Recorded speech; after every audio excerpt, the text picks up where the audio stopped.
Bonjour peuple du monde entier, bonjour frères et sœurs.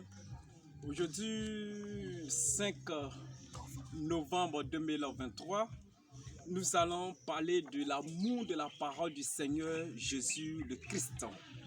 Le vrai amour de la parole du Seigneur Jésus le Christ. Alors, parce qu'on entend dire aimer Dieu, c'est dans le cœur. Mes frères et sœurs, nous allons lire quelques versets pour voir quel est le vrai amour de la parole de Dieu, qui est le Seigneur Jésus le Christ. Alors, prenons rapidement 1 Jean 5, le verset 3. 1 Jean 5, 3, voici ce qui est écrit. Car l'amour de Dieu consiste à garder ses commandements, et ces commandements ne sont pas pénibles. Car l'amour de Dieu consiste à garder ses commandements, et ses commandements ne sont pas pénibles. On va encore aller dans Jean 14, le verset 15.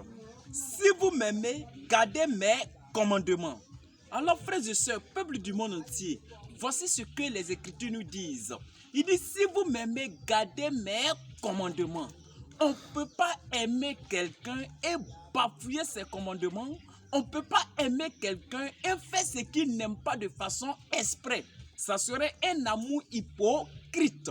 Donc, si nous aimons le Seigneur Jésus le Christ, nous devrons mettre sa parole en pratique.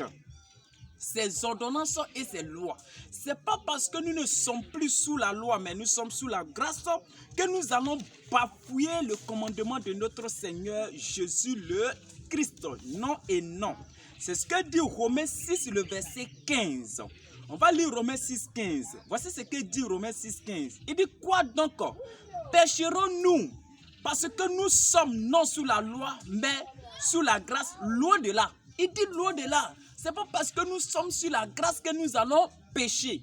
Donc l'amour, le vrai amour de la parole, c'est mettre le commandement du Seigneur Jésus-Christ en pratique. C'est d'obéir à sa parole. On ne vous demande pas d'obéir, de mettre ces commandements en pratique pour être sauvé, mais de le mettre en pratique pour témoigner qu'on est sauvé. Donc frères et sœurs, peuple du monde entier, le vrai amour de la parole de Jésus-Christ, c'est obéir à ses commandements. Cessons de dire que la chair est faible. Parce que nous prenons cette phrase diabolique pour commettre le péché, pour faire des bêtises. Non, la chair est faible. Parce que Paul l'a dit. Mais Paul ne l'a pas dit pour commettre le péché. Mais Paul l'a dit parce qu'ayant voyagé, il était fatigué. Donc comme l'esprit était bien disposé, mais le corps étant fatigué, Paul dit la chair est faible.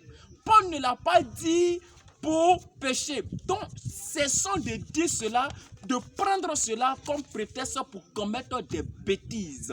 Alors, frères et sœurs, tous celles qui se disent on aime Dieu, c'est dans le cœur, et puis bafouent le Seigneur, ils bafouent les Écritures, n'aiment pas le Seigneur Jésus le Christ en réalité. Si tu aimes Dieu, mets sa parole en pratique. Obéis ses commandements. Quand dans Deutéronome 22, le verset 5, la Bible dit que un homme ne mettra point des vêtements de femme et que la femme ne portera pas des vêtements d'homme, que ce sont des choses qui sont diaboliques. Donc, frères et sœurs, si tu aimes le Seigneur Jésus le Christ, il faut savoir que toi, femme, tu ne dois pas porter pantalon. Toi, homme, tu ne dois pas aussi mettre habit de femme. Si nous aimons le Seigneur Jésus le Christ, mettons sa parole en pratique. Aimer quelqu'un et puis faire ce qu'il n'aime pas de façon exprès, on dira, mais ça, c'est quel amour? C'est un amour hypocrite. Ce n'est pas le véritable amour. Le vrai amour de la parole, c'est obéir au commandement, mettre sa parole en pratique. Et la Bible est claire, il dit que ces commandements ne sont pas pénibles. Peuple du monde entier, le vrai amour de la parole de Jésus-Christ, c'est de mettre cette parole en pratique. Aimer Dieu, ce n'est pas dans le cœur, c'est d'obéir, de vivre sa parole. Vivons la parole du Seigneur Jésus-Christ, non aussi pour que nous soyons sauvés, mais c'est parce que nous sommes sauvés. J'ai un bon comportement parce que je suis né sauvé. Je ne veux pas avoir un bon comportement pour être sauvé demain, mais j'ai un bon comportement parce que je suis né sauvé. Car ce n'est pas sur la terre ici qu'on vient chercher le paradis. Mais nous avons le paradis avant de venir sur la terre. Et étant sur la terre, nous manifestons, nous démontrons aux yeux de Satan et ses serviteurs que nous sommes nés du paradis. C'est pourquoi nous obéissons à la parole de notre Seigneur Jésus-Christ. C'est pourquoi nous nous comportons dignes de l'évangile. Que le Tout-Puissant, le véritable et réel Dieu, le Seigneur Jésus le Christ, nous bénissons chacun et chacune. Alors à la prochaine pour notre vidéo, nous allons décortiquer, aborder notre thème pour ouvrir l'esprit des uns et des autres sur la doctrine du Seigneur Jésus-Christ. La doctrine qu'il a laissée à ses serviteurs, les apôtres. Que Christ nous bénisse.